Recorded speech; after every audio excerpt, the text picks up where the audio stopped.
জুনাইদ ইরাকের বাদশার পালিত পালোয়ান ছিলেন, এত বড় পালোয়ান ছিলেন, বাবারে বাবা। ইরাকের বাদশা একদিন বলেন, জুনাইদ এত খানা তোমাকে খাওয়াই, এত টাকা বেতন তোমাকে দেই, তুমি কত বড় পালোয়ান হইলা, তোমার শক্তি তো আমি দেখলাম না, আমাদের তো দেখা দরকার ছিল। জুনাইদ বলেন, ঘোষণা দেন না, ইরাকের জমিনে এমন কোনো মারপোলা নাই আমাকে কুস্তির মধ্যে পরাজয় করবে, আমি বিজয়ী হব। যদি কেউ পরাজয় করতে পারে বলে দেন 10,000 টাকা পুরস্কার। একটা ঘোষণা সাধারণভাবে আমাদের দেশের হিসাবে দিলাম বুঝার জন্য। বাদশাহ পোস্টারিং করে দিলেন, আমার জুনাইদকে কুস্তি লড়ে হারাইতে পারলে 10,000 টাকা পুরস্কার দেওয়া হবে।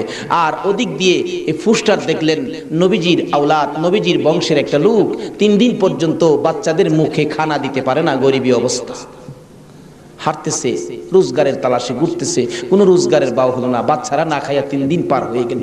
ডাকতেছেন, হাইরে পোস্টার দেখা যায় কুস্তি লইরা জিততে পারলে 10,000 পুরস্কার, আর সন্তানকে যখন খানা দিতে পারি না, আর জীবন রাইখা লাভ কি? কুস্তি লইরা জুনাইদের সাথে জীবনটা দিয়ে আইলাই, এই মুখ আর সন্তানরে দেখাবো না। যাই বলতেছে, এখানে অফিসে কে আছে? আমি তো জুনাইদের সাথে কুস্তি লড়ব, হাতির সাথে মশা। কই জুনাইদ? আর কই? মানুষে কই, মিয়া কুস্তি লড়তে আইছো না মরতে আইছো?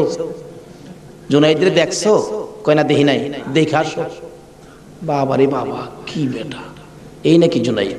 আপনি জুনাইদ? হ্যাঁ, আমি তো আপনার সাথে কুস্তি লড়তে আইছি। জুনাইদকে লড়তে আইছো না মরতে আইছো? আচ্ছা, যেটা মরা পরে দেখা যাইব, নাম লেখেন। নাম লেখছে, রবিবার দিন আপনাদের কর্ণফুলী মার্কেটের মাহফিল আজকে এই দিনই ধরলাম, রবিবার দিন মাঠের মধ্যে হাজার হাজার মানুষ জুনাইদের মতো পালোয়ানকে কুস্তি লড়ে হারাবে, কুস্তি লড়বে। হ্যাঁ জানি কেমন পালোয়ান। মাঠের মধ্যে নামছে, 3 দিন পর্যন্ত খানা নাই, বাচ্চাদের চিন্তা, হাঁটতে পারে না, হাঁটলে পয়রা যা। মাঠে গিয়ে নামছে, জুনাইদ তো নামছে হাতির মতো এক পুরুষ। লেফারি মাঝখানে দাঁড়ায়, কয় কি আইলু রে, কার সাথে কি? দর্শকেরা কয় আমরা কি দেখবো, সময়টাই নষ্ট করলাম, এর সাথে কি খেলবো। এবার দেখা গেল খেলা শুরু হওয়ার আগে লেফারি জিগায়, এদিকে আসেন, আপনি কি লড়তে আইছেন না মরতে আইছেন? কয় আপনি মাতবরি কম করেন, আপনি লেফারির দায়িত্ব পালন করেন। লড়লে আমি লড়বো, মরলে তো আমি লড়বো, আপনার বাবার কি লো? লেফারি কয় মাপ চাই বাবা, আপনি লড়েন, খুব ভালো করে লড়েন। লড়ার আগে ডাকছে, জুনাইদ এদিকে আয়, 2টা কথা বলবো, বলো। আমাকে চিনো? জুনাইদ বলেন, না তো, তোমাকে তো চিনি না। কয় আমি আওলাদে রাসূল। জুনাইদ, যেই নবী না হইলে রে জগতের কিছু হইতো না।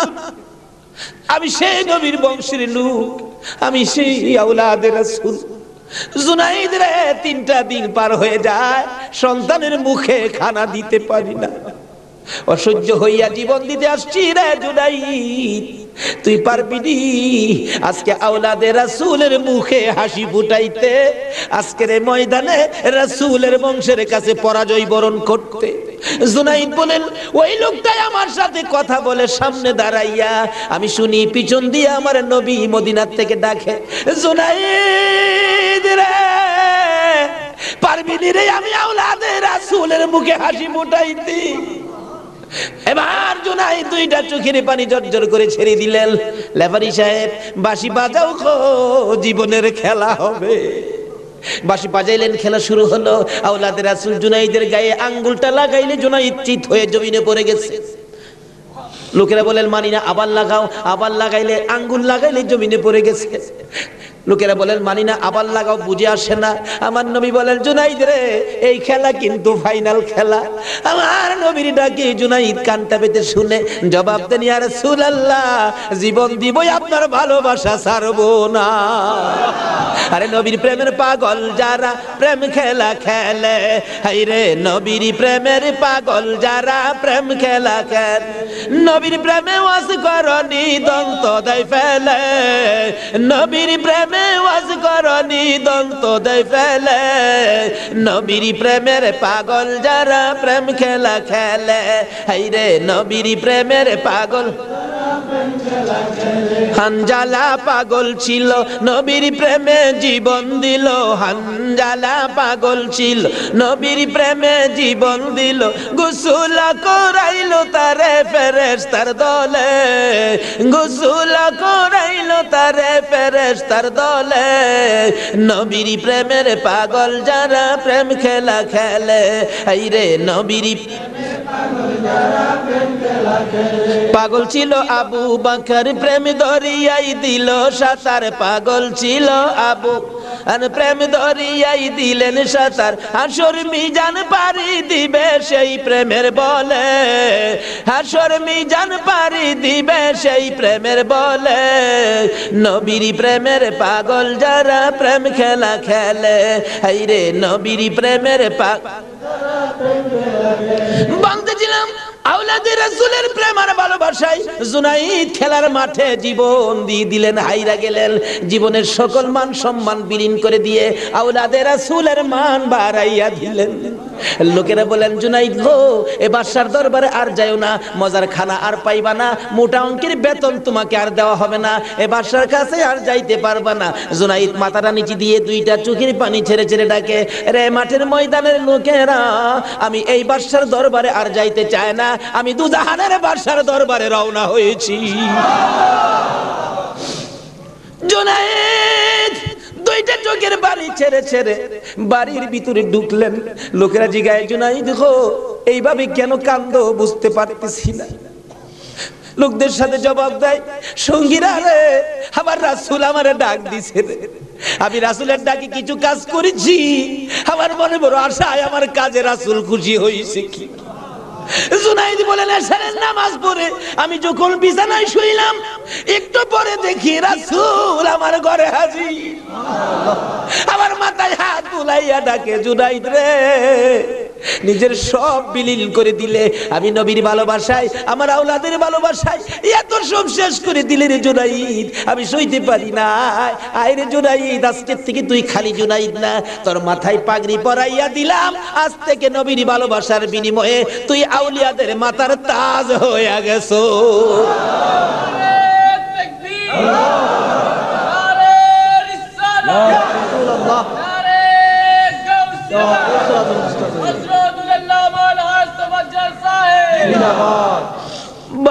বলতেছিলাম আওলাদে রাসূলের ভালোবাসায় যদি পালোয়ান আল্লাহর ওলি হয়ে যায়, আর যেই নবীকে বলেছেন, যেই নবী ঘোষণা দিয়েছেন, হুসাইন তুমি আমার, আমি তোমার, তোমাকে যে কষ্ট দেই সে যেন আমাকে কষ্ট দেয়, তোমাকে যে ভালোবাসবে সে যেন আমাকে ভালোবাসলো।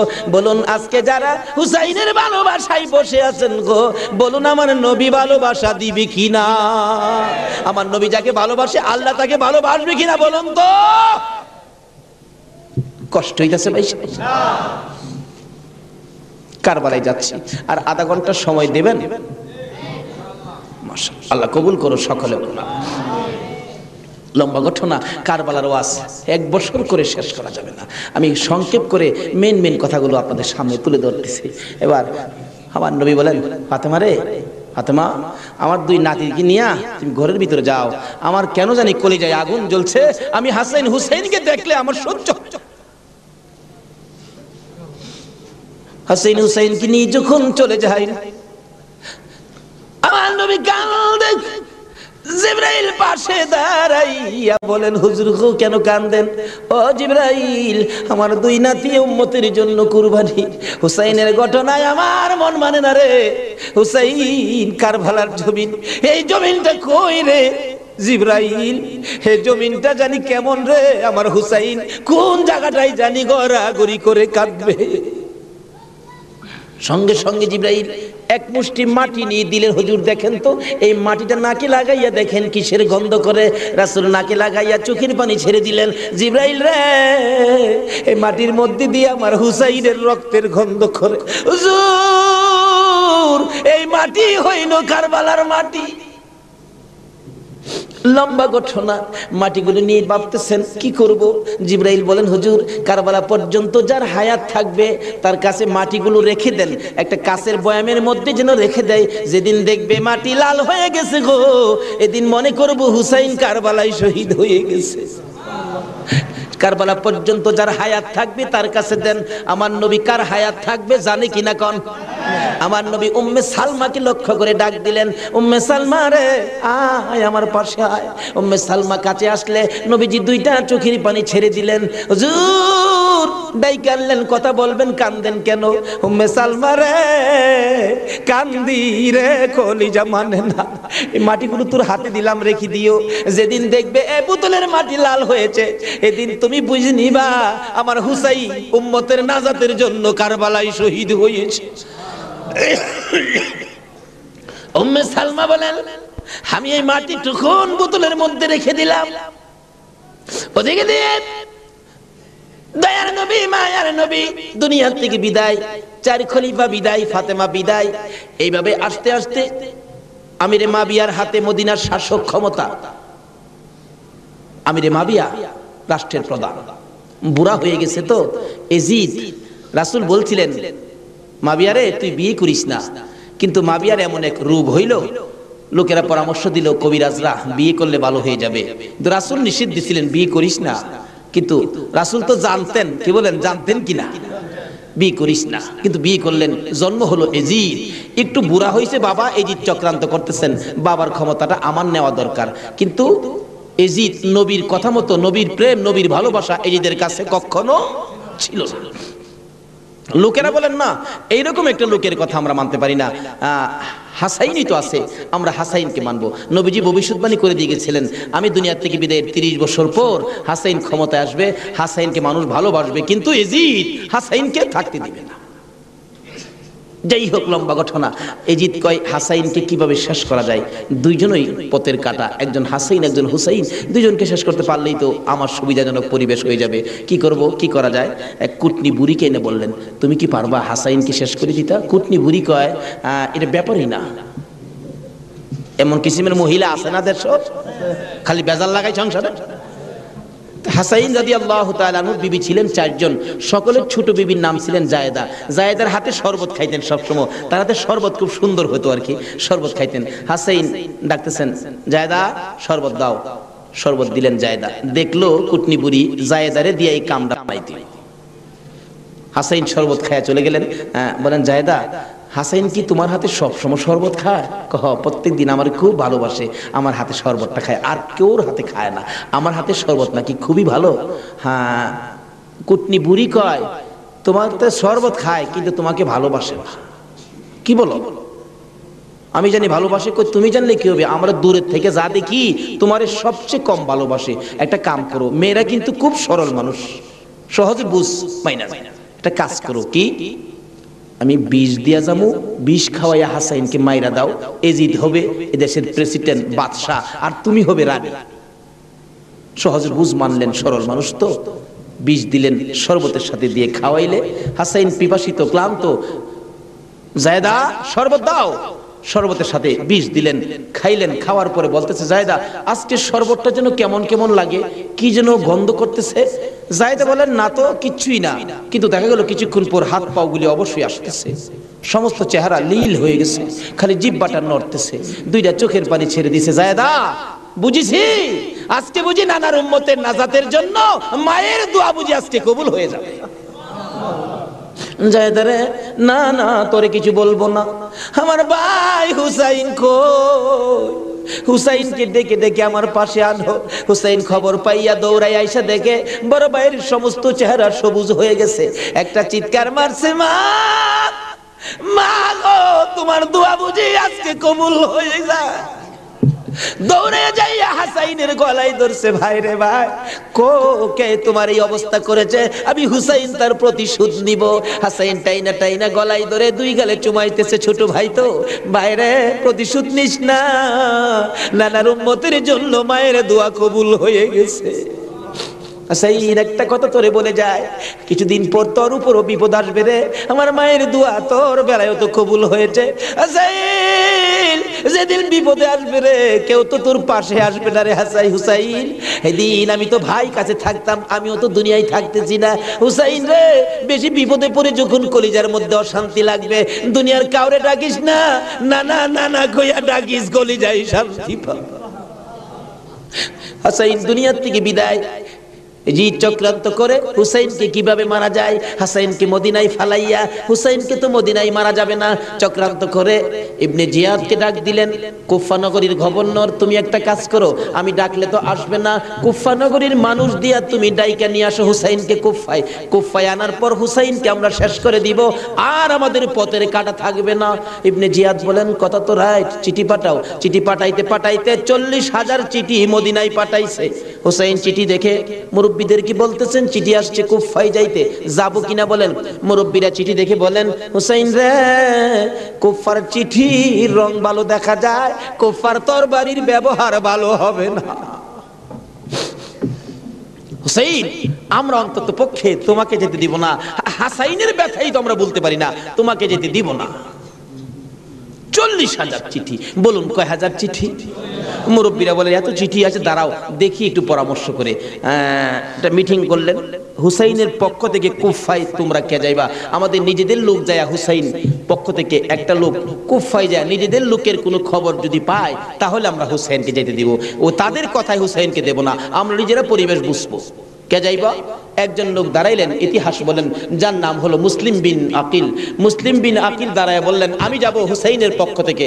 তার 2টা বাচ্চা ছিল, মোহাম্মদ ইব্রাহিম, সোনার পুতুলের মতো 2টা বাচ্চা, ছোট ছোট। বলে, আব্বা আপনি যদি চলে যান তাহলে আমরা তো মা নাই, আমরা কার কাছে থাকবো? তাদের মা মারা গেছে, কই থাকবো আমরা? তাইলে তোমরাও চলো। 3 জনের কাফেলা করে কুফা নগরীতে গিয়ে পৌঁছলেন হুসাইনের পক্ষ থেকে। হুসাইনের পক্ষের লোক পায়া কমপক্ষে 30,000 লোক হুসাইনের নামের উপর মুরিদ হইলেন, বাইয়াত গ্রহণ করলেন। বাইয়াত হওয়া, মুরিদ হওয়া সুন্নাত রাসূল। আবার কেউ কেউ আছে মুরিদ বাইয়াত লিয়া টিটকারি মস্কারি করে।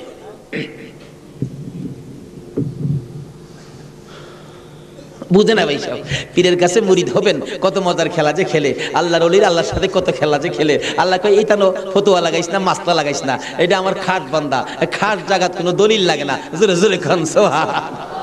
এক আলেম গেছে মুরিদ হইতো, হক্কানি এক পীর সাহেবের কাছে, এক আল্লাহর ওলির কাছে গিয়া, হুজুর মুরিদ হইতে আইছি। আলেম কইতেছে, বাবা মুরিদ যে হইতে আইছো, মুরিদ হইলে তো পীরের কথা মানুন লাগে। হুজুর পীরের কথা তো মানতে হবে, মানবো। তাহলে শোনো, আজকে তুমি এশারের নামাজটা পড়তে পারবা না। আচ্ছা, এই কথা কইলে কি আপনারা মানবেন? হগল পীরে কয় নামাজ পড়তে হইব, আপনি কোন নামাজ পড়তে পারবে না। আরে বাবা, সব সময় তো তুমি পড়বা, আজকের এশারের নামাজটা খালি তুমি বাদ দিবা। অন কেন কইছে? এটা তো শরীয়ত আর বুঝে না, কিন্তু মারফতলা তো জানে এর মধ্যে কিছু আছে। বলবো ভাই সাহেব, কষ্ট হইতেছে আপনাদের? হুজুর কোন কি? হ্যাঁ, আজকে এশারের নামাজটা পীরের কথা মানবা না? তা তো মানতে হবে। আচ্ছা ঠিক আছে, বাড়িতে যার কয় নামাজ যদি বাড়িতে পড়ে লাই, আপনি কি হুজুর দেখবে? আমি তো সেই। আচ্ছা, যে বেটা পীর হইছে, এই বেটা কি খবর রাখে না? রাখে না? এই চিটাগাঙ্গের পীর আমরা ভৈরবের খবর রাখতে পারে না? বুঝে আসে না? যেমন সহজে বুঝতে গেলে একটা ঘটনা বলতে হয়, বলবো? আপনারা কচ্ছপ চিনেন? আপনারা কি করেন? এটা আরো কোনো নাম আছে? কচ্ছপ কয়, কাসিম কয়, আমাদের এলাকায় কাটকাও কয়। কাটকা, কসম, কাটটিম যা আছে সব ঘুরে গেরা জিনিস একটা, ওই কি কর? এই কাটকা নাকি কচ্ছপ নাকি বর্ষাকালে পানির সাথে গ্রামে গঞ্জে, গ্রামের বাড়ি ঘরে যায়, পানির সাথে আশ্রয় নেই। আসার সময় মাটির নিচে ডিম পাইরে আসে। কথাটা কি বুঝাইতে পারতেছি? মাটির নিচে ডিম পাইরে আসে, আসার সময় ডিমেরে বইলে আসে, তোর জেডার সাথে আই পুরিস। কার সাথে আইতো? জেডা হইল জ্যৈষ্ঠ মাস। জ্যৈষ্ঠ মাসে প্রচন্ড বৃষ্টি হয়, তো বৃষ্টির পানিতে মাড়ি কাইটা যা, মাড়ি কাইটা গেলে ডিম ভাইরিব, বাচ্চা ফুটবো, এই কয়ে দেয় তোর যারার সাথে আই পুরিস। এই 3.5 মাইল দূরে ডিম পাইরা বইলে আইছে, যারার সাথে আই পুরিস। অন ডিম তো ফুটতেই তো না। 3.5 মাইল দূরেতে আপনাদের কর্ণফুলী নদীর থেকে গিয়া ওই মাঝে মাঝে 3.5 মাইল ভিতরে ডিমের দিকে শীষ ধরে। 3.5 মাইল দূরের থেকে একটা কচ্ছপ যদি ডিমের উপরে তা দিয়া ডিমের বাচ্চা ফোড়াইতে পারে, আল্লাহর বন্ধুরা ৩,৫০০ মাইল দূরে থাকলেও একটা মুরিদের দিকে এই নজর দিতে পারবে কিনা কোন তো?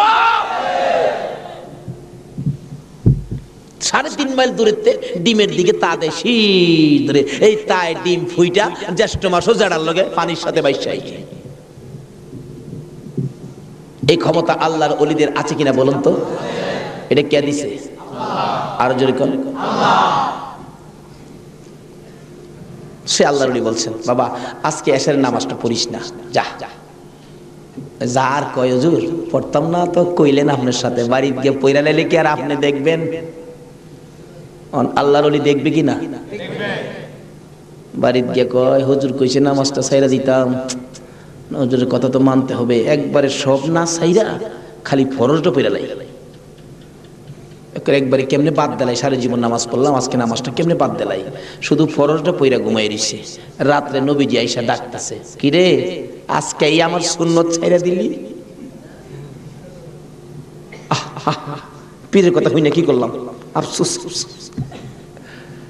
অথচ কোন খেলা খেলাইছে এটা গেলাম এখনো বুঝছে না।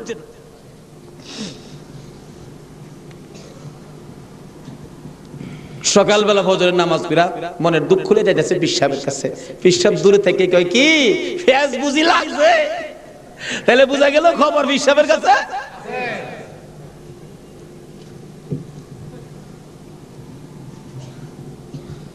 হুজুর আর কথা কইেন না, আপনি না করছেন নামাজ পড়তাম, কত তুই বেটা নামাজ পড়ছস কে? আর কই কি আমি নামাজ পড়ছি না পড়ছি আপনি জানেন কেমনে? বেটা খালি সুন্নতটা বাদ দিছস, তোর খেয়াল নাই ফরজটাতে পড়ছস, আমি কি জানি না মনে করছস? হুজুর বাইরে লাইছে, হুজুর কি ফেস হইছে জানেন কি? আমি খালি আপনি তো কইছেন নামাজ পড়িস না, একবারে কেমনে বাদ দে, আমি ফরজটা পড়ে ঘুমাই রইছি, সুন্নতটা পড়ি নাই, এই জন্য রাত্রে আইসা হুজুর আমারে ডাকতেছে নবীজি, কি রে আজকে আমার সুন্নত বাদ দিলাইলি? হুজুর এই সর্বনষ্ট হইছে।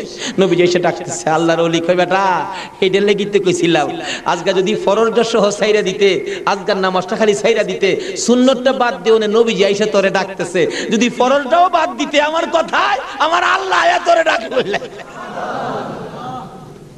ভাই সাহেব এটা বুঝতে গেলে শরীয়তের মাদ্রাসার পরে মারিফতের মাদ্রাসায় ভর্তি হতে হবে। জানি চট্টগ্রামটা পীর মাসের দিক দিয়া বাংলাদেশের মধ্যে আপনারা উপরে আছেন, এই জন্য আমরা আপনাদেরকে শ্রদ্ধা করি। আল্লাহ হায়াত দেখ সকলকে, সকলে বলুন আমিন।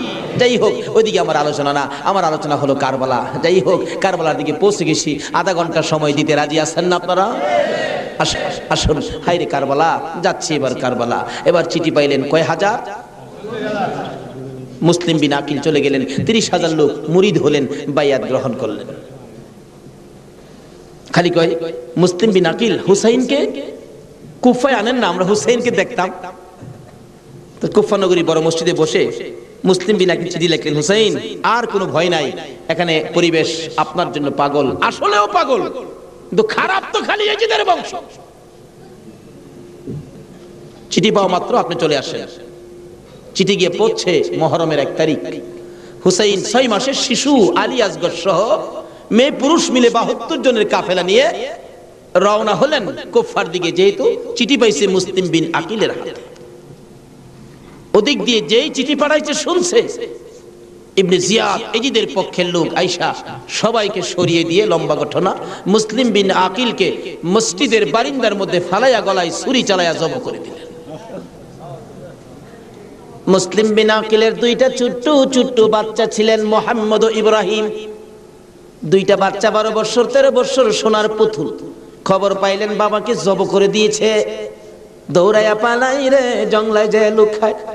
২ ভাই পরামর্শ করে, আমরা ২ ভাইকে যদি ধরতে পারে রে আমাদেরকেও জব করে ফেলবে। বাচ্চা এদিক দিয়ে ঘোষণা হলো মোহাম্মদ ও ইব্রাহিম মুসলিম বিন আকিলের 2টা সন্তান যদি মদিনায় চলে যায় খবর দিবে, হুসাইন তো আসবে না, 2টা ছেলেকে যে ধরে দিতে পারো 10,000 টাকা পুরস্কার। আমাদের হিসাব বললাম, লোকেরা তরবারি লইয়া ঘুরতেছে মোহাম্মদ ও ইব্রাহিমের তালাশে। ওই 2টা বাচ্চা পূর্ণিমার চাঁদের মতো চেহারা, সারাদিন লুকাইয়া থাকে, রাত্র হলে মরুভূমির পথ দিয়ে দৌড়ে আর কান্দে আর ডাকে মদিনার পাখিরা রে। আয় মদিনার খবর, একটা খবর নিয়ে যা, কুফা নগরীর অবস্থা ভালো না। আমাদের বাবা মুসলিম বিন আকিলকে কুরবানি করে দিয়েছে, আমরা দুই ভাইকে খুঁজতেছে, রাস্তা পাই না, কোথায় যাব? হুসাইন যেন কুফায় না আসে, খবর নিয়ে যা। এভাবে একদিন এক রাত, দুই দিন দুই রাত, 3 দিন পার হইয়া 3 রাত্রের বেলা দুইটা ভাই একটা খেজুরের বাগানের মধ্যে বসেছিল। রাত্রে দৌড়াবে, মদিনায় যাবে, কিন্তু পেটের খিদা, পানির পিপাসা, আর হাঁটতে পারে না। ছোট ভাইটা বড় ভাইয়ের গলায় ধরে কাঁদতেছে, ভাই কলিজা শুকাইয়া গেছে রে, একটা কাজ সামনে যাইতে পারবো না। দুইজন গলাগুলি করে খেজুরের বাগানের মাঝখানে ঘুমিয়ে গেছে। এই খেজুরের বাগানের মালিকের নাম ছিল হারেস। হারেস নিজেও তরবারি লইয়া ঘুরতেছে। সকালবেলা হারেসের বিবি যাই বাগান দেখবে, যাইয়া দেখে বাগানের মাঝখানে সাপ বিচ্ছুর ভয় থাকে, কিন্তু এই ভয়ের মাঝখানে দুইটা পূর্ণিমার চাঁদের মতো সন্তান ঘুমাইয়া রয়েছে। আস্তে আস্তে কাছে যাইয়া ছোট্ট ভাইটার মাথায় হাত দিলে চোখ খুলে দেখি কুফার মহিলা। চিৎকার মারছে, ভাই গো আর ঘুমাইস না, কুফাবাসী আমাদের খবর পেয়ে ফেলছে, মদিনায় বুঝি আর যাওয়া হবে না। তুমি আমার মা লাগো, আমার মা নাই, বাবা নাই, আমরা মদিনার সন্তান, আমরা মদিনার আওলাদ, কুফাবাসীর কাছে আমাদের খবর দিও না। মহিলাটা বলতেছেন, মহিলাদের মায়া বেশি, আয় বাবা তোমাদের তালাশে, আমার স্বামীও ঘুরতেছে, এখানে থাকলে কেউ না কেউ তোমাদেরকে দেখে ফেলবে, আসো আমার বাড়িতে নিয়ে লুকাইয়া রাখি, সন্ধ্যা হলে আমি নিজে মদিনায় লইয়া যাইব। মা বোনেরা, এমন একটা ভালোবাসা দাও না গো এই মহরমের চাঁদে। সন্ধ্যা হইবার আগে বাচ্চা দুইটা রান্না করে রাখছিল। ছোট্ট ভাইটা ঘুম থেকে উঠে বসে বসে কান্দে, মা মা কই। বড় ভাইটা ঘুম থেকে উঠে ডাকে, কান্দিস না রে, কান্দার আওয়াজ শুনলে আমাদের জীবন থাকবে না। এমন সময় হারেস দৌড়ে আসছে ঘরের মধ্যে খানা খাওয়ার জন্য। খানা খাইতে বসে ডাকতেছে, বিবি গো জলদি করে খানা দে, কে জানি পুরস্কারের বাগি হইয়া যায়। এমন সময় রান্না করে কান্দার আওয়াজ শুনলে ডাকতেছে, বিবি রান্না করে কে কান্দে? বিবি বলেন, তোমার ঘরে নয়, অন্য ঘরে কান্দে। বিবি রে, আমার ঘরে কান্দার আওয়াজ শোনা যায়। বিবি মিথ্যা কথা কোস, আমার ঘরে কান্দা। বিবি বলেন, তোমার ঘরে নয়, কুফাবাসীর সন্তানেরা কান্দে। হারেস বলেন, বিবি রে, কুফাবাসীর কান্দা এত সুন্দর না। বাসন ধাক্কা দিয়ে সরাইয়া তরবারিটা লইয়া ওইটা দাঁড়াইলে বিবি পিছন দিয়ে আনজে ধরেছে, স্বামী আর সামনে যাও না, হে মদিনার ময়নাদের গলায় চুরি দিও না। তোমার যদি মারতে চাই গো স্বামী, আমার গলাটা পেতে দিলাম, আমার গলাটা কাইটা দাও। না না, মানবো না। দৌড়ায় যাইয়া রান্না করে দরজায় দাঁড়াইয়া দেখে দুইটা পূর্ণিমার চাঁদ উদয় হইয়া রইছে। তরবারিটা দেখে ছোট্ট ভাইটা চিৎকার মারছে, বাবা গো খইয়া। বড় ভাইটা কান্দে, কান্দিস না, আমার বাবা গেল যেইভাবে রে, আমরাও যাইব সেইভাবে। এইভাবে যারা জীবন দিয়েছে সেটাই হলো আমার আল্লাহর রাস্তা। দুই ভাইকে ধরে মুরগির বাচ্চার মতো শেষরাইয়া বাহির করে যাইতে যাইতে যাইতে যাইতে একটু পরে পরে ছোট্ট ভাইটা জিগায়, হারেস রে, আমরা মেরে ফেলবে রে, মারিস নাই, আমরার মা নাই, আমরার বাবা নাই। আকাশের দিকে তাকাইয়া ডাকে, আরে আকাশের পাখিরা রে, আর একটা খবর নিয়া হুসাইনের কাছে পৌঁছে দে, হুসাইন যেন কুফায় না আসে। রওনা হলেন, যাইতে যাইতে সন্ধ্যা হয়ে যায়। পুরাত নদীর কিনার দিয়ে যাচ্ছে। হারেস ভাবতেছে, দুইটা সন্তান, দুইটা ছেলে জীবিত যদি নিয়ে যায়, আমার চেয়ে শক্তিশালী কেউ আয়সা যদি আমার কাছ থেকে নিয়ে যায়, পুরস্কার আমি পাবো না, বরঞ্চ জব করে দুইটা মাথা খালি নিলেই তো হয়। দুইটা ভাইকে জব করার জন্য প্রস্তুতি নিলে ছুরির দিকে তাকাইয়া তাকাইয়া বাচ্চারা কান্দে। ছোট্ট ভাইটাকে জমিনে শোয়াইছে, গলাটা কাটবে, লাফ মেরে উইটা গেছে। বড় ভাইটাকে শোয়াইছে, উইটা গেছে। আবার জোর করে জমিনে শোয়াইয়া ছোট্ট ভাইটাকে বুকের উপর পাড়া দিয়া ধরছে, মাথার মধ্যে চাপা দিয়ে ধরে গলাটাই ছুরি চালাবে, ছুরির নিচে তাইকা কাঁদতেছে, হুসাইন আইসো না গো, কারবালায় আইসো না, এই কুফা নগরীতে আইসো না, কুফার মানুষের তরবারির ব্যবস্থা ভালো না। গলা কেটে দিলেন বড় ভাইটারে, গলা কেটে দুইটা ভাইকে দুই দিকে ধাক্কাইয়া পুরাত নদীতে ফেলে দিলেন মাথা ছাড়া। বডিখানি ফেলে দিয়ে মাথা রুমালের প্যাকেট করে রওনা হলে শুনে পিছন দিয়ে আবার ডাকতেছে, হারেস রে আমরা দুই ভাইয়ের মারিস না। হারেস বলেন মাথা কেটে নিয়ে আসলাম। আবার ডাকে কে? পিছনে যাইয়া দেখে দুই দিকে দুইটা বডি লাশ ছিল। দুইটা ভাই আবার একসাথে হইয়া এক ভাই আরেক ভাইয়ের আনজাইয়া ধরে রাখছে। আমার আল্লাহ বলেছে আমার রাস্তায় যারা জীবন দেয় রে তারা মরে না, তারা মরে না রে, তারা জীবিত। এই দুই ভাই প্রমাণ করে দিলেন তারা জীবিত। ওদিকে যায় না, ওদিক দিয়ে যাইতেছে এজিদের দরবারে পুরস্কার আনবে। এদিক দিয়া ইমাম হুসাইন 72 জনের কাফেলা লইয়া গো আস্তে আস্তে কারবালার জমিনে এসে পৌঁছে সন্ধ্যা হয়ে যায়। রাস্তা চিনে না। হুসাইন বলেন তাবু গাড়ো, সকালবেলা কুফার দিকে রওনা হব। তাবু গাড়তে গেলে জমিনে কূপ দেয়, মাটির থেকে রক্ত বাহির হয়। গাছের ডালে আঘাত করে গাছের ডাল থেকে রক্ত বাহির হয়। সঙ্গীরা বলেন হুসাইন ব্যাপারটা বুঝতে পারতেছি না। হুসাইন বলেন রাখো রাখো, এখানে কি কাউরে পাই কিনা জিজ্ঞেস করলেন এই জায়গাটার নাম কি? একজন লোক বলেন আপনারা কোত্থেকে আসছেন? আমরা মদিনার থেকে আসছি। এই জায়গাটার নাম কি? জায়গাটার নাম কারবুলা। হুসাইন একটা চিৎকার মারছে, সঙ্গীরা রে তাবু গাড়ো। আমার নানা বলেছে রে, নানার উম্মতের জন্য আমি হুসাইন কারবালাই নাকি শহীদ হব। মুহররমের 7 তারিখ তাবু গাড়লেন। সন্ধ্যা হইলে তাবু গাড়লে রাত্র শেষ হওয়ার আগে 4000 এডিদি শুনল নিরস্ত্র মুসলমানের চারপাশে ঘেরাও করেছে। আজকে সেই নিরস্ত্র মুসলমানের উপর ইরাকের জমিনে বলুন তো আক্রমণ হচ্ছে কিনা? সকালবেলা ডাকে হুসাইন যুদ্ধ করো।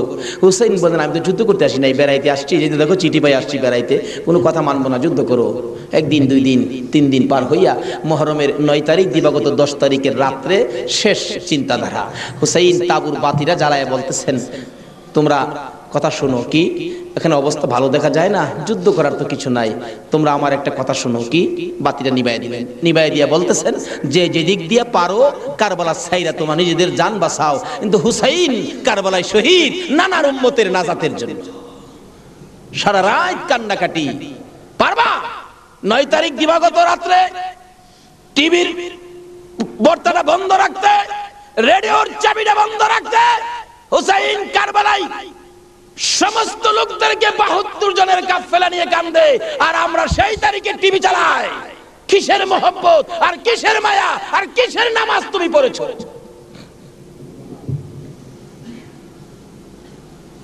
যদি কথা দিতে পারো 9 তারিখ দিন গিয়া রাত্রে টিভি আর চালাবো না, আর গান বাজনা করবো না। হুসাইন তোমার জন্য ওই ফুলসিরাতের কিনারে দাঁড়ায় থাকবে।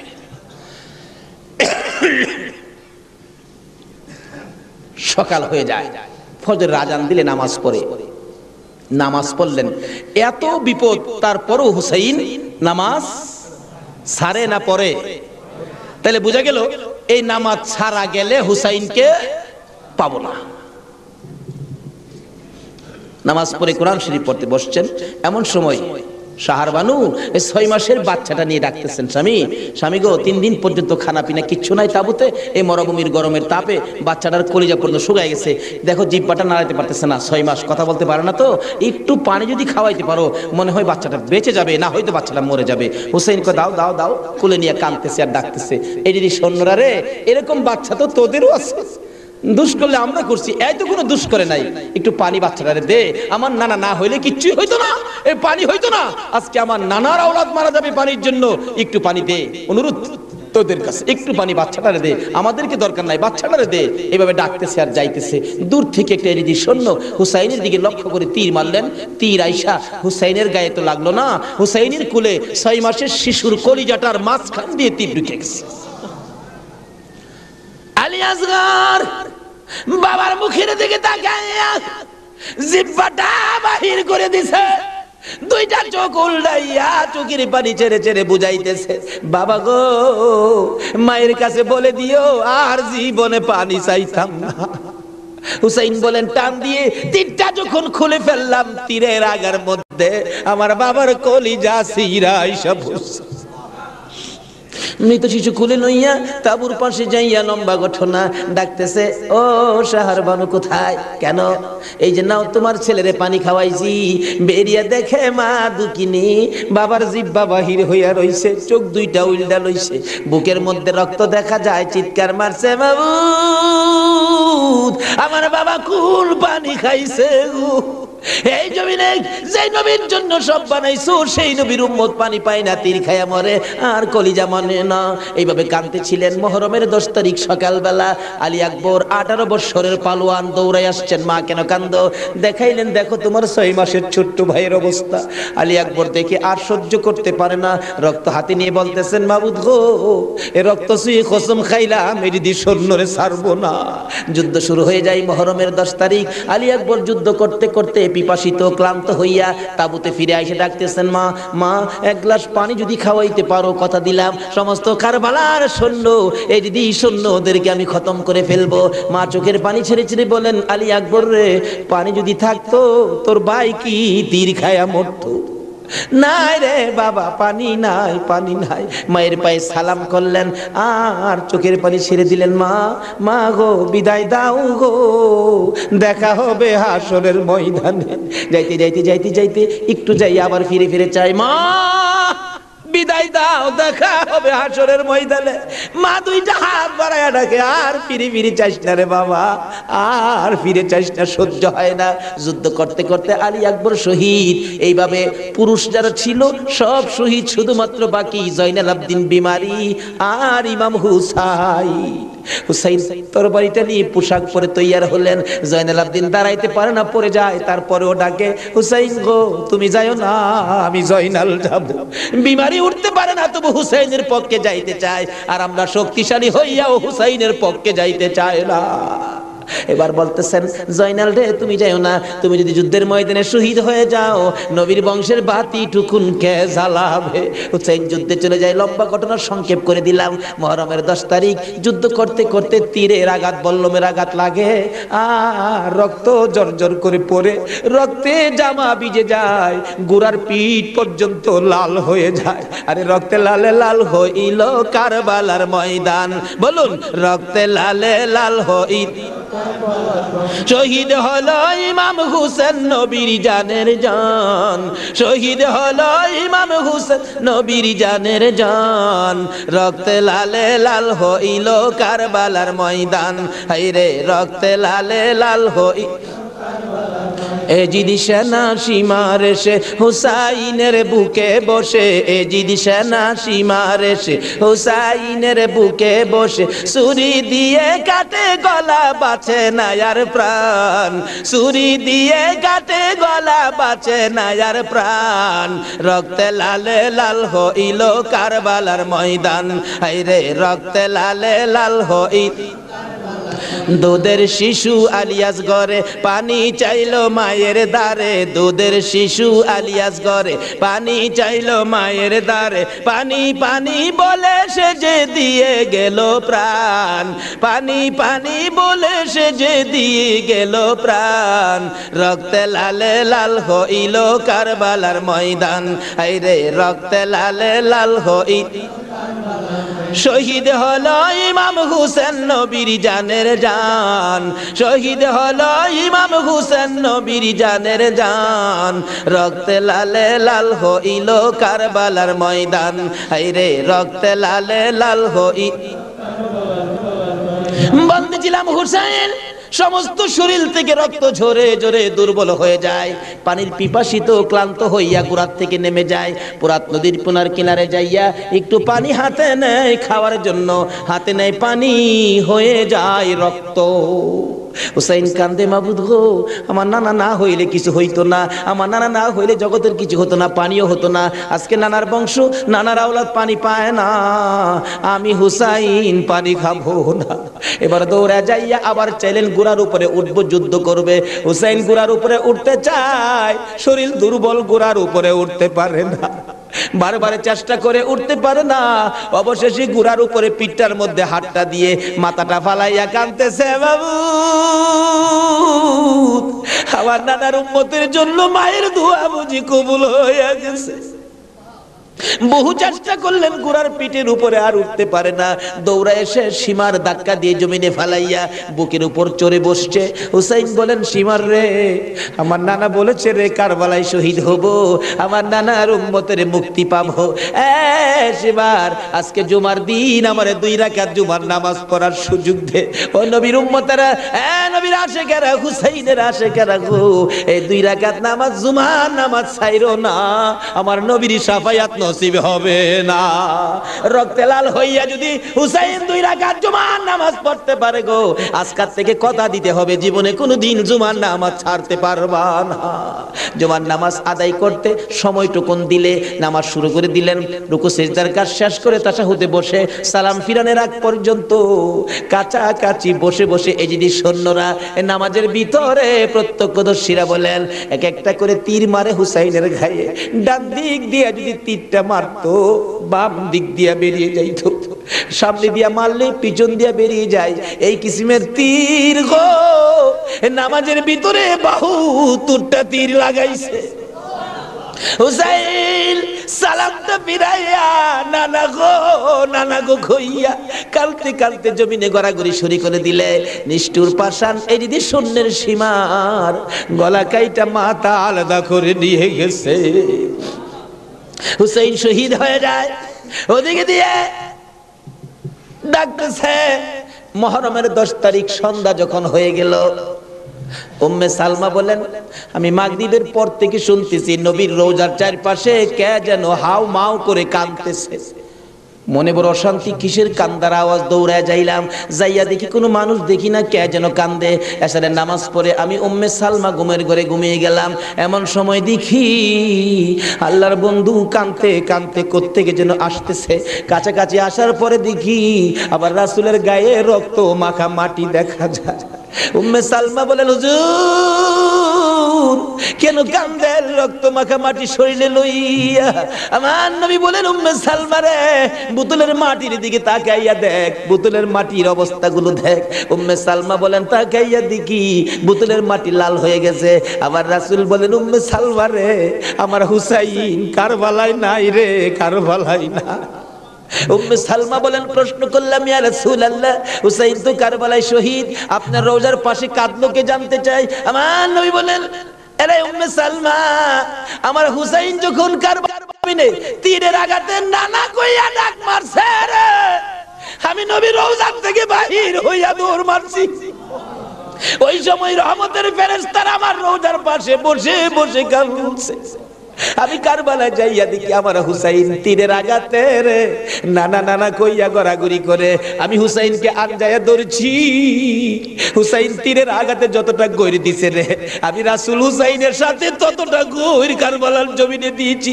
এই হুসাইনের রক্ত কারবালার মাটিতে পড়েছে, এই রক্ত মাখা মাটি আমি নবীর গায়ে লাগছে। এই উম্মে সালমা জানাইয়া দিস রে, এই রক্ত মাখা মাটি আমি রাসূলের কাছে জমা থাকবে। আসরের জমিন যেদিন গায়ে হবে, আমি আমার মাওলার দরবারে হুসাইনের রক্ত মাখা মাটিগুলি তুলে ধরবো। মাবুদ,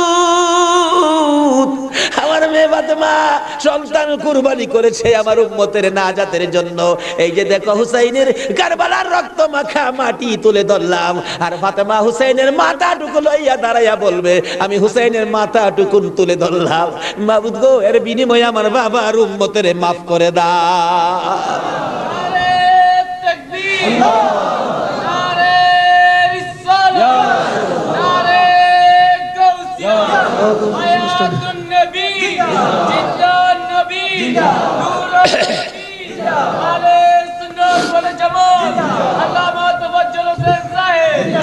ভাই সাহেব, এই যদি হয় হুসাইনের রক্ত আমাদের নাজাত, এই যদি হয় ফাতেমার সন্তান কুরবানি করে আমাদের জন্য, রাসূল যদি এত কষ্ট করে আমাদের জন্য, এই আহলে বায়াতের মহব্বত আমাদের কাছে থাকা দরকার আছে কিনা বলুন তো?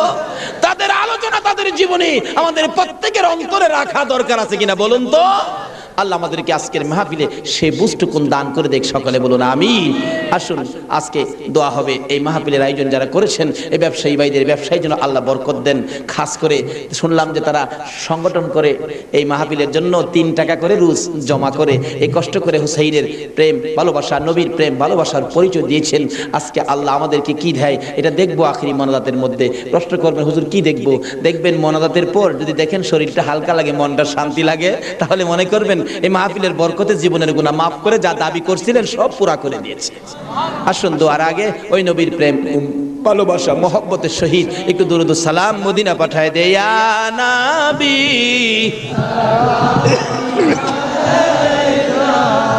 ইয়া রাসূল সালাম আলাইকা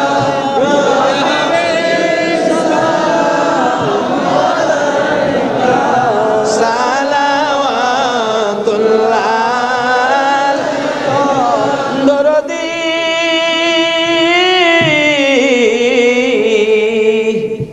ওগো উম্মতের দরদি মায়ার নবী দয়ার নবী গো মরণে আপনি আসিয়েন কবরে আপনি থাকিয়েন হাসরে উম্মত বলিয়েন হাউজে কৌসার পিলায়েন ইয়া নবী সালাম আলাইকা ইয়া রাসূল সালাম আলাইকা ইয়া হাবিব সালাম আলাইকা সালাওয়াতুল্লাহ কান্ডারি ওগো উম্মতের কান্ডারি গুনাহগারের বন্ধু দয়ার নবী মায়ার নবী ও উম্মতের কান্ডারি ওদের জমিনে আমার নবীকে যখন 2 খান দান মুবারক ভেঙে দিল, মাথার লোহার টুপি ভেঙে টুকরা করে মাথার ভিতরে ঢুকাইয়া দিল। আমার নবী বেহুশ হইয়া যখন পড়ে যায়, জিবরাইল আমার নবীকে 2 হাতে উঠাইয়া উহুদ পাহাড়ের মাঝামাঝি একটা পাথরের কাছে যাইয়া ডাকতেছে, উহুদের পাথর রে দেখ, যে নবী না হইলে তুই হতে না আমি হইতাম না, কোন কায়নাতের কিছু হতো না। এই নবীকে মারতে মারতে বেহুশ করেছে, একটু বিছানার ব্যবস্থা করে দে, আল্লাহর বন্ধুকে শুয়াইয়া রাখি। জিবরাইল বলেন, ডাক দেওয়ার সঙ্গে সঙ্গে দেখি পাথর ফাইটা তোলার মতো নরম বিছানা হইয়া যায়। আমার নবীকে শুয়াইয়া জিবরাইল মাথার পাশে বসে বসে বাড়ি ডাকতেছে, ইয়া রাসূলুল্লাহ দাঁত ভেঙে গেছে, ব্যথা কেমন লাগে বলুন না। হুজুর গো মাথা ভেঙে গেছে, ব্যথা কেমন লাগে বলুন না। আমার নবী ডাকতেছে, জিবরাইল দাঁত ভাঙ্গা ব্যথা কেমন জিগাইলি, মাথা ভাঙ্গা ব্যথা কেমন জিগাইলি রে, আমার উম্মতের ব্যথা কেমন জিগাইলি না। দয়ার নবী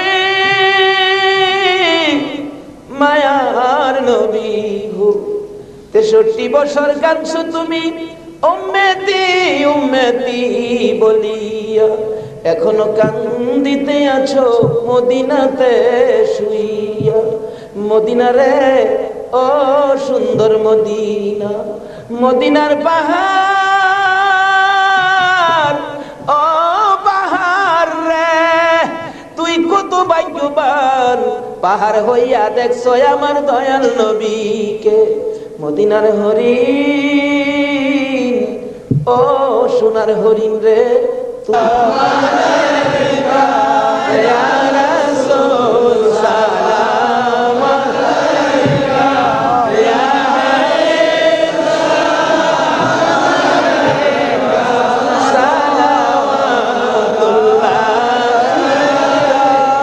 বেজায় रब मेरे दुरूद व सलाम बरगुज़ीदा नबी पर अपने मुदम बलगल उला बिकमालिही कशफत दुजा बिजमालिही हसनत जमीउ खिसालिही सल्लु अलैहि व आलिही सल्लिमू या कौम बल सल्लु अला सदरिल अमीन मुस्तफा मा जा इल्ला रहमतल लिल आलमीन। मैशाब হুসাইনের রক্তের প্রতিদান, হুসাইনকে মহব্বত করতে হবে। হুসাইন রক্ত মাখা শরীর নিয়ে 2 রাকাত জুমার নামাজ ছাড়ে নাই। এই নামাজ আমরা ছাড়বো নাকি পড়বো? তাহলে রক্তের প্রতিদান দেওয়া হবে। আর প্রত্যেক বছর এই মাহফিলটা আরো গর্জিয়াস করতে হবে, ঘরে ঘরে পৌঁছে দিতে হবে হুসাইনের মহব্বত, আহলে বায়তের মহব্বত, আহলে বায়তের পরিচয়, নবীর প্রেম ঘরে ঘরে পৌঁছে দিতে হবে। আল্লাহ আমাদেরকে সে বুঝ, সেই শক্তি দান করুক। সকলে বলুন আমিন। আজকে যারা হুসাইনের স্মরণে মাহফিলের আয়োজন করেছেন, আজকে হুসাইন আর হাসাইনকে নিয়ে আমার নবী মদিনায় বসে বসে আপনাদের কথা স্মরণ করতেছে। কারণ উম্মতের বিপদে নবীজি সবসময় হাসাইন আর হুসাইনকে ব্যবহার করবেন। ফাজাইলে দুরুদের মধ্যে লেখেন, দুরুদের কিতাবে লেখেন 637 হিজরির এক ঘটনা। এক লোক আরবের মরুভূমি পথ দিয়ে ঘোড়া নিয়ে যাচ্ছেন। হঠাৎ একটা গর্তের মধ্যে ঘোড়ার 2টা পাও ঢুইকা, ঘোড়ার পাও ভাঙ্গিয়া ঘোড়াটা উল্টা পড়ে গেছে। এখন মরুভূমি, কেউ তো খবর জানে না, বিপদের মধ্যে ঘোড়ার পাও ভাঙ্গা যাবে কিভাবে। লোকটা সন্ধ্যা হয়ে গেল, বাঘ ভাল্লুক বেরিয়ে গেছে। তখন সে ভয়ে কাঁদতেছে। এখন ভাবতেছে কানলে তো কাজ হবে না, একটা কিছু করি। কি করব? উম্মতের দরদি দয়ার নবীর শানে দুরুদ সালাম পাঠ করি। দুরুদ সালাম পাঠ করতে করতে চক্ষু বন্ধ করে পাঠ করতেছে। এমন সময় দেখে 3 জন পূর্ণিমার চাঁদের মতো চেহারা আয়েশার সামনে দাঁড়াইছে। চক্ষু খুলে দেখে 3 জন এত সুন্দর চেহারা, অবাক হয়ে গেলেন।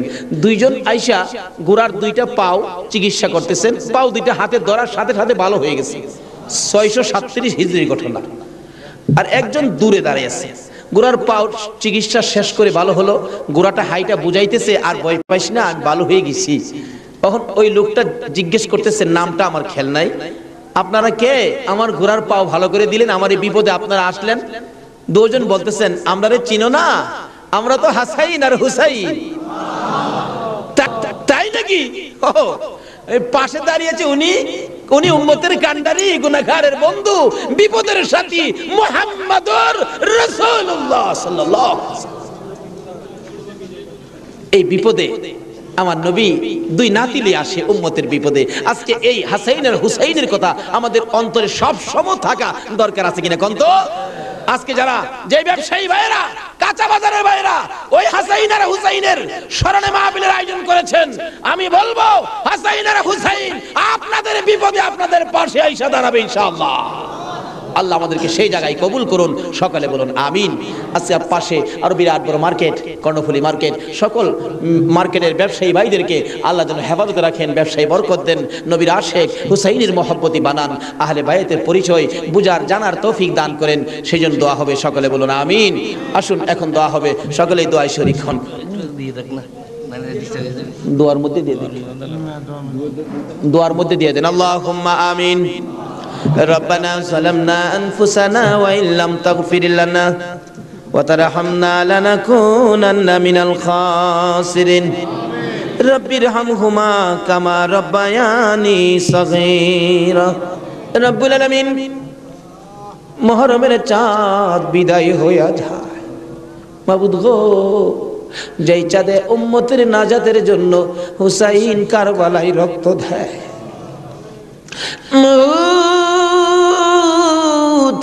উম্মতের নাজাতের কান্না আমার নবী কত কান্দা কাঁদছে, হাসাইন হুসাইন কুরবানি ফাতেমা কত কান্দা কাঁদছে।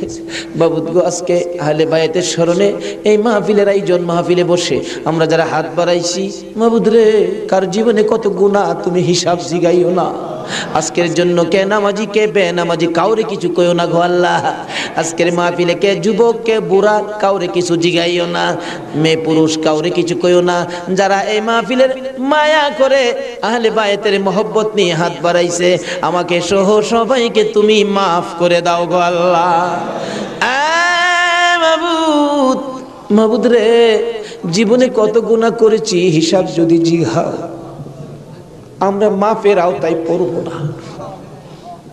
আখির নবীর উম্মত বলে হাত বাড়াইছি, তুমি আর কিছু দেখো না, তোমার বন্ধুর উম্মত বলে ক্ষমা করে দাও।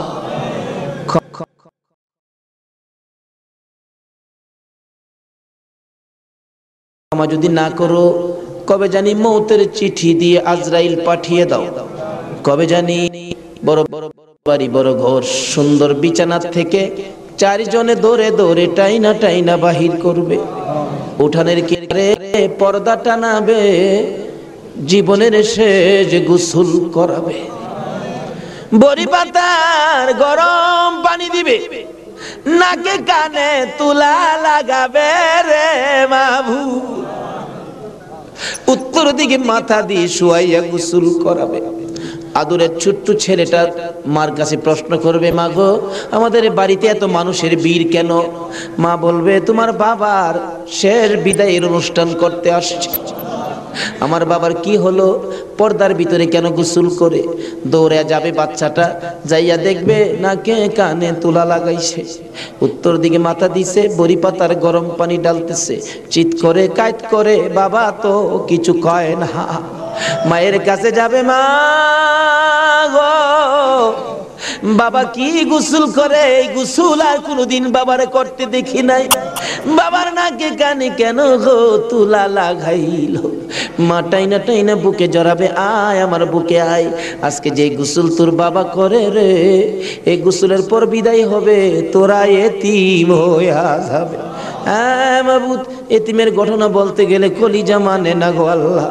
আমার বড় ভাই 5টা বাচ্চা এতিম করে কবরে। 4 দিন 5 দিন পর পর বাড়িতে গেলে যাইয়া দেখি এতিমেরা কি করে।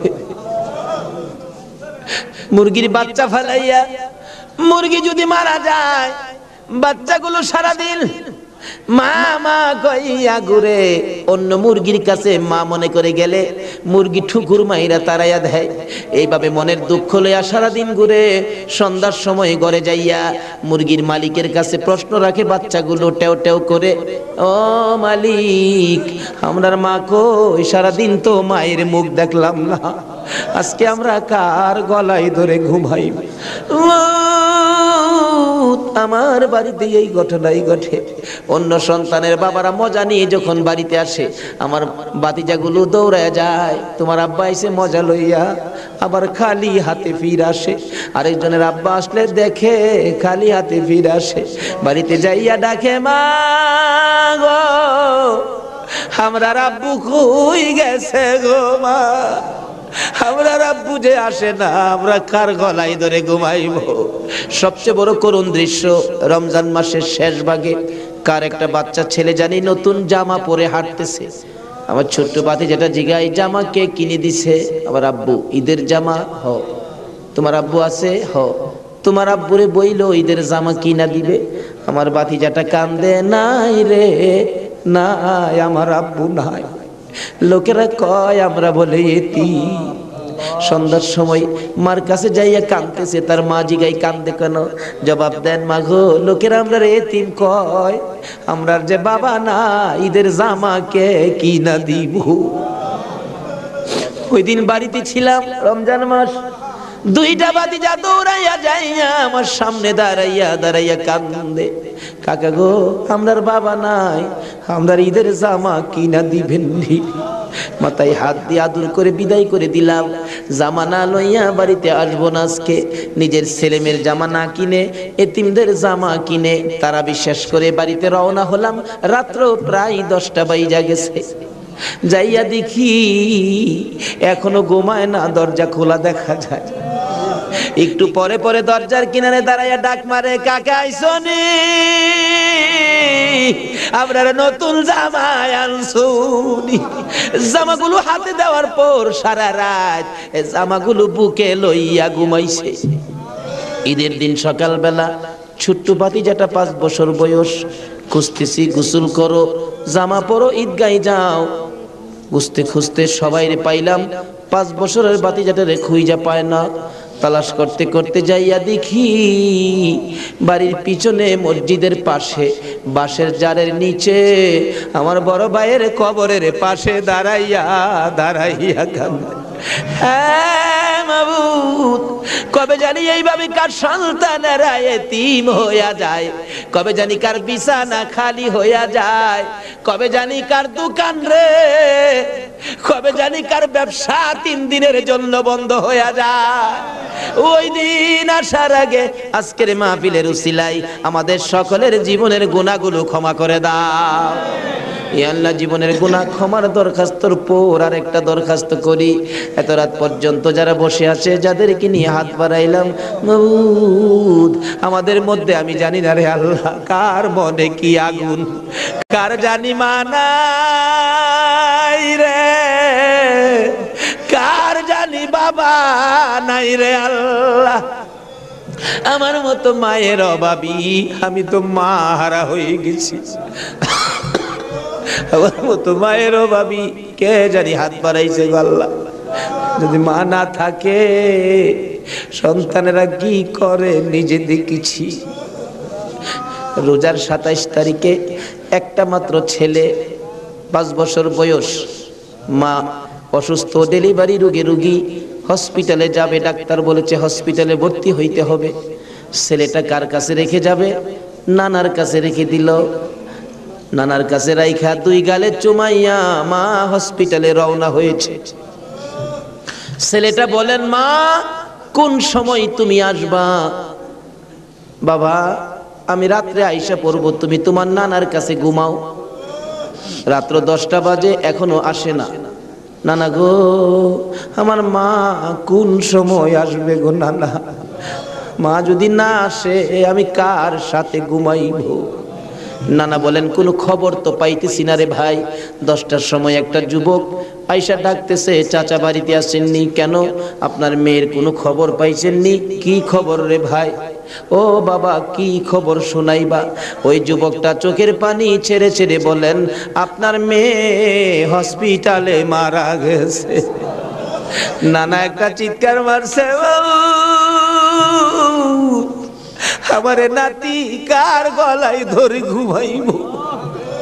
নানার চোখে পানি দেখে নাতি কান্দে। নানা গো তুমি কেন কান্দো? নানা বলেন, কান্দি রে, নাই নাই রে, আমার মেয়ে দুনিয়ায় নাই। বাচ্চা মানুষ ওইটা ডাকে, আম্মু গো ঈদের পিঠা কি বানাইবা না গো মা? হসপিটালে আর কতক্ষণ থাকবা গো মা? সকল ছেলের মারা পিঠা বানায়, আর তুমি বুঝি হসপিটালে পড়ে রইছো?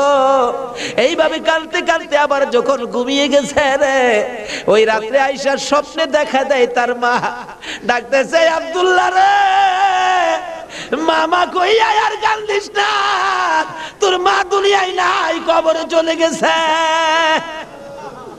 আব্দুল্লাহ ঘুম থেকে উঠে আর ঘুমায় না, মায়ের কাছে যাবে। তার বাবা দৌড়াই আসছে, আব্দুল্লাহ রে চল তোর মায়ের কাছে নিয়ে যাব। যাইতে যাইতে ঈদগার সামনে কবরস্থান, কবরস্থানের ঢুইকা নতুন একটা কবরের পাশে দাঁড়াইয়া আব্দুল্লাহর বাবা বলতে চায়, এই কবরের ভিতরে তোর মা ঘুমাইয়া রইছে রে বাবা, তুই ডাক দে, ঈদের পিঠা লইয়া আসবে। আব্দুল্লাহ মায়ের কবরের পাশে কাঁদতে কাঁদতে বেহুশ হইয়া পড়ে গেছে। মা আর আসে না। এই মায়ের অভাবী যারা কাঁদে, বাবার অভাবী যারা কাঁদে গো, আর কান্দায়ও না গো আল্লাহ। ওই সকল মা বাবার কবর জান্নাতের বাগান বানাইয়া দাও। ইয়া আল্লাহ, মা বাবা যারা দুনিয়াতে আছে হায়াত বাড়াইয়া দাও, আমার আব্বার হায়াত বাড়াইয়া দাও। মা বাবা কেমন জিনিস বুঝার তৌফিক ছেলে মেয়েদেরকে দান করে দাও। মাবুদ গো, দাদা দাদি, নানা নানি, শ্বশুর শাশুড়ি, আলিয়া আওলাদ, বংশধর, ময় মুরব্বী, খানদানবাসী, পাড়া প্রতিবেশী, খাস করে চট্টগ্রামের এই এলাকার জমিনের নিচে যত মুসলমান ঘুমিয়েছে সকলের কবর মাহফিলের উসিলায় জান্নাতের বাগান বানাইয়া দাও। ইয়া আল্লাহ, খাস করে এই কর্ণফুলী মার্কেটের কাঁচা বাজারের ব্যবসায়ী সমবায় সমিতির ভাইয়েরা মাহফিলের আয়োজন করেছে। মাবুদ গো, এই ভাইদের বংশধর্ময় মুরব্বী খানদানবাসী যারা কবরে, সবাইকে তুমি মাফ করে দাও। এই আল্লাহ আশেপাশে সকল মার্কেটের ভাইয়েরা, তাদের আলিয়া আওলাদ বংশধর্ময় মুরব্বী যারা কবরে, সবাইকে মাফ করে দাও। এই আল্লাহ এই কাঁচা বাজারটুকু তোমার কুদরতি হাতে আমানত করে গেলাম গো আল্লাহ, হুসাইনের রক্তের প্রতিদান হিসাবে কবুল কইরা লও গো আল্লাহ। মাবুদ, এই কর্ণফুলী মার্কেট তোমার কুদরতি হাতে আমানত করলাম, তোমার নবীর প্রেমের প্যাকেট করে জমা করলাম, তুমি কবুল করে লও গো আল্লাহ। সকল প্রকার আফত বিপদ, আযাব গজব, অ্যাক্সিডেন্ট, বালা মুসিবত, শয়তানের শয়তানি, দুশমনে দুশমনি হইতে বাঁচাইয়া রহমত বরকত শান্তি দ্বারা ভরপুর করে দাও গো আল্লাহ। ব্যবসায়ী ভাইদের ব্যবসায় সকল প্রকার খাসারত থেকে বাঁচাইয়া প্রচুর পরিমাণে মুনাফা দান করে দিও গো আল্লাহ। সকলকে তুমি বেশি বেশি করে নেক হায়াত বাড়াইয়া দিও গো আল্লাহ। ইয়া আল্লাহ, যাদের ছোট ছোট ছেলে মেয়ে আছে, ছেলে মেয়েদেরকে হায়াত বাড়াইয়া দাও, অকালে মৃত্যু দিও না, মা বাবার কলিজায় আগুন জ্বালাইও না। মাবুদ, যাদের ছেলেরা লেখাপড়া করে লেখাপড়ায় বরকত দাও, যারা পরীক্ষা দিতেছে কামিয়াবি দান করে দাও। ইয়া আল্লাহ, ছেলেদের মুখে এতিমের দাগ লাগাইও না, ছেলে মেয়েদের মা বাবার হায়াত বাড়াইয়া দাও। আমরা যারা হাত বাড়াইছি, আমি জানি না কার মনে কি আশা, কার মনে কি ব্যথা, সকলের মনের ব্যথা দূর করে মনের আশা পুরা করে দাও গো আল্লাহ। যারা অভাবী, অভাব দূর করে দাও, যারা অশান্তিতে আছে শান্তি দান করে দাও, যারা বিমারি, বিমার শেফা করে দাও। হসপিটালে যাইতে হবে এমন রূহ কাউকে দিও না গো আল্লাহ। যারা নামাজি, নামাজ কবুল করে নাও, যারা নামাজ পড়ে না, নামাজের বুঝ দান করে দাও। যারা মদিনা যাওয়ার পাগল, পাখির মতো উড়াইয়া মদিনা লয়া যাও, মদিনা না দেখাইয়া এই মাহফিলের কাউকে তুমি আজরাইলের হাতে তুলে দিও না। মদিনা যদি যাইবার তৌফিক না দাও গো, সোনার নবীর সোনার চেহারা, দয়ার নবীরে একদিন ঘুমের ঘরে স্বপ্নে দেখাইয়া দিও গো আল্লাহ।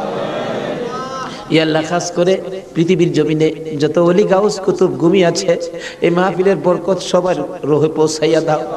মাবুদ, ওলিদের রুহানি ফায়েজ আমাদেরকে নসিব করে দাও।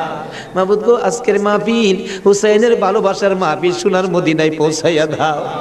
আমার নবীর খুশির বরকত আমাদেরকে তুমি পৌঁছাইয়া দাও। হুসাইনের রক্তের প্রতিদান জুমার নামাজ আদায় করার তৌফিক দান করে দাও। এর বিনিময় কাল কিয়ামতে আমার নবী হাসাইনের হুসাইনের গুদারায় উঠাইয়া ফুল সিরাতের ফুল পার করে দিও গো আল্লাহ। মাবুদ গো, দোয়া চাইলেন আলতাফ হোসেন মাসুদ সাহেব, পিতা মৃত মরহুম কবির হোসেন মোল্লা, মাতা মৃত মরহুম হোসনে আরা বেগম, আরো অনেকে, সকলের নাম বলার দরকার নাই, অনেকেই তো নাম বলতে পারে নাই। দুয়ার আশা মাবুদ গো, সকলের মনের আশা তোমার দরবারে জমা দিলাম, তাদের আশা পুরা করো, কবরবাসীদেরকে মাফ করে দাও। দুনিয়ায় যারা আছে সকলকে তুমি হায়াত বাড়াইয়া দাও। মাবুদ, মাহফিল তো 1 বছরের জন্য বিদায় হয়ে গেল গো আল্লাহ। ব্যবসায়ী ভাইরা কত কষ্ট করেছে, সভাপতি সাহেব বারবার বলেছে হুজুর আমি টেনশনে মাথায় প্রেসার হয়ে গেছে। মাহবুদ রে, সভাপতি সাহেবের হায়াত বাড়াইয়া দাও। বাজারের সকল ব্যবসায়ী ভাইদেরকে তুমি হায়াত বাড়াইয়া দাও। যারা এই মাহফিলে শরীক হয়েছে সকলকে তুমি হায়াত বাড়িয়ে দাও। এই মাহফিলটুকুন কিয়ামত পর্যন্ত তুমি কায়েম রাখো গো আল্লাহ। এই মাহফিলের উসিলায় সকলের গলায় হেদায়েতের মালা পরাইয়া দাও, সকলের গলায় আহলে বাইতের মহব্বতের মালা পরাইয়া দাও। যতগুলো দরখাস্ত করলাম মাহফিলের উসিলাই, দুরুদ ও সালামের উসিলাই, জিকিরের উসিলাই, পবিত্র মুহররমের চাঁদ ইমাম হুসাইনের কারবালার তাজা রক্তের উসিলাই, সবগুলো তুমি কবুল আর মঞ্জুর করো গো আল্লাহ। মাবুদ, সবগুলো কবুল করো। মাহফিল শেষে যারা যেখানে যাবে সহি সালামতে পৌঁছাইয়া দিও। وصلى الله تعالى على خير خلقه محمد وعلى آله وأصحابه أجمعين.